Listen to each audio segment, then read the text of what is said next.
with me and you when I say I want selfish time. Sometimes the selfish time is without you. Do you think we still can have a selfish time with 2 kids? I'm not sure who sent that. Jared. So to whoever asked the question, do we think that you can have selfish time even when you have 2 kids? My answer is you have to make that time. So you're certainly not going to stumble upon it. Kids will take up every bit of energy that you have. But yes, selfish time to me is absolutely critical. And, you know, so it's like we think about vacations around here. Vacations have to be sacred. I was just saying this to Jared the other day. You know, when he goes away on vacation, it's like, so first of all, the players here are linchpin players. So when they go, their absence is felt. Like no one has like that, oh, well, it doesn't really matter what I do. So whenever somebody here leaves, it's like there's massive slack that has to be picked up. And so Jared and I were talking and I was like, dude, look, you've got to like, don't turn your phone on. Don't look, like don't engage, because vacations have to be sacred. So whatever, like however you have to distribute your workload before you go, do it. And make sure that everything is going to be covered so that you can have that downtime. So that's like being a parent, right? So it's not like, oh, no one's going to feel your absence, and so just take your time and don't worry about it. It's work with your spouse to make sure that they're willing to bear an extra burden so that you can have that selfish time, and that you need to reciprocate and bear that extra burden sometimes so they can have selfish time.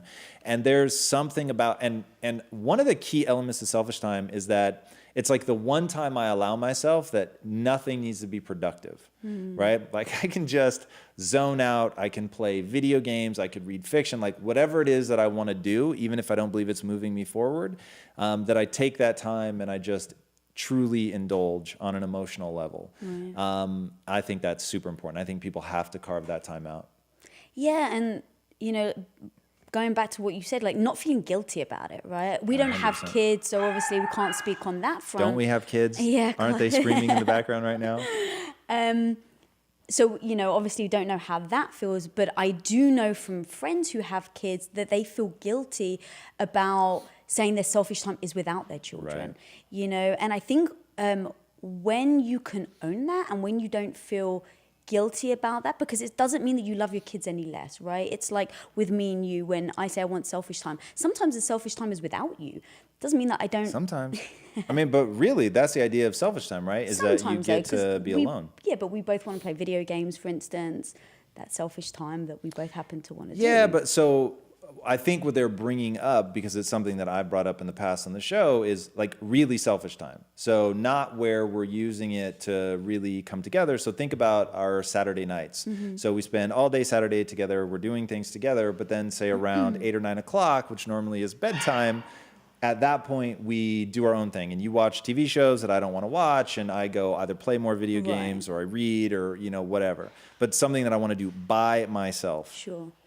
Yeah, I mean, I guess I don't think, though, that selfish time, like, at least for me, there's multiple things I want to do in the day that is selfish. And one is play video games with you. That's not really selfish then, because that's like relationship. Yeah. Good stuff. Yeah, that's true. But even if you didn't want to play, I would still play. Lies. No. When was the last time you played all by yourself? When you were on a business trip. No, didn't you play with my sister? Yeah, but also the day before without her. Did you really? Yes. Oh my God. Yes, you know that. I'm a little aroused right now. That is amazing. Wow. But in fact, let's talk about video games, because that really brought us together. Yes. So, yeah, I guess he used to play video games all the time by himself, and that was your selfish time. It's like, I want to go play video games. And what she meant was I would play by myself all the time, just for the record. As opposed to what? Playing all the time. Oh, and by the way, I happen to be by myself. Yeah. And yeah, what made you want to ask me to play, in fact? What was that?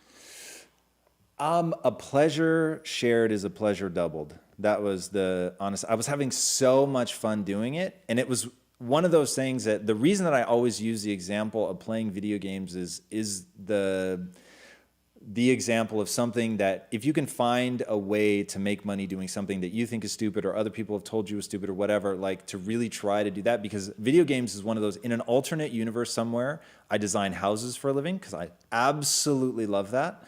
And then in an alternate universe somewhere, I'm in the video game industry because I love it so much. Like it it is the industry that maybe even more than movies has learned to manipulate brain chemistry in just this incredible drug-like way. So, you know, I would play and I would have so much fun. And it was like this microcosm of trying something, accomplishing, winning, and like playing on a team. And so I was left playing with strangers, people that I didn't know, that I would find on a website or whatever.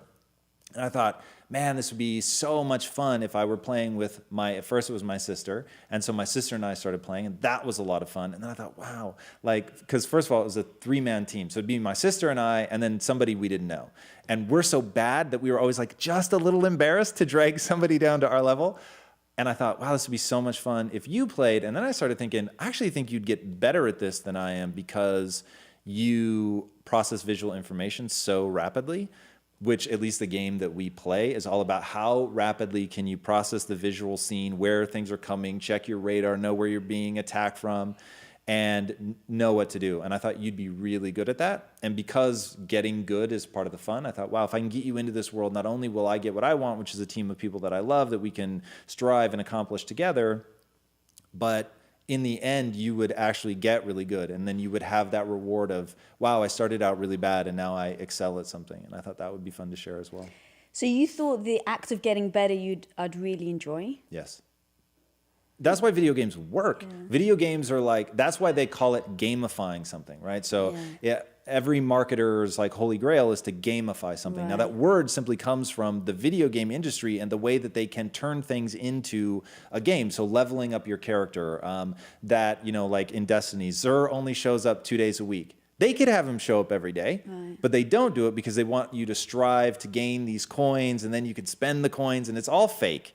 But it so ties into that human desire for mastery, to get better, to earn something, to spend something, to buy things that you want, to covet things, to get those things that you covet. I mean, it's brilliant. Yeah, I mean, I remember you talking about all of that, and, you know, you would go off and game, and then we'd get back together, and you'd be like, baby, I got to this light level, and I got this weapon, and, you know, I was playing the Crucible, and blah, and I'm like, oh, great, babe. Like, because I had no idea what you were talking about. And then when you first asked me, it's kind of, you would say, like, just tell me what you want. Don't expect me to want to do it. Like, don't expect me to want to do the dishes. Just tell me you want me to do the dishes and I'll do it. Right. Because it's the feeling you want to get from that person. And so when you asked me, I was like, I don't really want to play video games. Like, it's not my thing. I used to play a lot of video games as a kid, but it's not really my thing anymore. But because you had asked me, I thought, you know what? Like, this is meaningful to him for me to show that I'm willing to try it. Just try it. And you even said, like, give me like an hour of your time. I thought, okay, no worries. Like, this is a way of me showing that I really care. Right. And I think that's really important in relationships. Like, even if it's something you don't want to do, just knowing that I'm going to make that person happy by doing it, like, bring enthusiasm to the table versus like, fine, I'll play. And then you're sitting down and you're playing and, you know, like, oh, this is rubbish in a way. Like, the whole point is to make that person feel good. So if you're going to do it, go in there and have fun. So that was the first step. Like, all right, bless you. You were very honest. You were very upfront of what you want. I'll sit down and I'll give it a shot. And then after that first hour, you just looked at me and you're like, thank you so much. Like, you don't understand how meaningful that was to me. And the fact that you told me how it made you feel made me want to do it again. So it's not, I didn't actually want to play video games. I just wanted you to feel that thing that you'd felt. Like, you've given up your time for me. Thank you. You've made me feel special. So that was then, well, bless you. Like, I really want you to feel like that again. So that's what I'm going to do. I'm going to, next week, we'll play another hour. And then again, you're like, you know, you were so good. Thank you so much. Like, I had so much fun. I know you're not great right now, and so it was that I started out wanting to make you happy and like, here's something that I can actually do that is going to be meaningful to you. And then it transitioned into like, this actually is team building. And me and you would be very, you know, work on our tactics and our strategy. And then obviously with your sister, like, it was an amazing way for me to bond with her. And so finding those things that one person likes, that you're open and willing to try, and then go in it full force. Like, don't just give it 50%, right? Do it 100% because you know you're making that person happy. And once you open your mind to that, there actually is opportunities to enjoy it. So me and your sister now, even when you're gone, like, we game it up. We kill fools. Because it's just fun, it's team building, it really is bonding. Like, when you win together. And really that team building is what we do here at Impact Theory as well, so...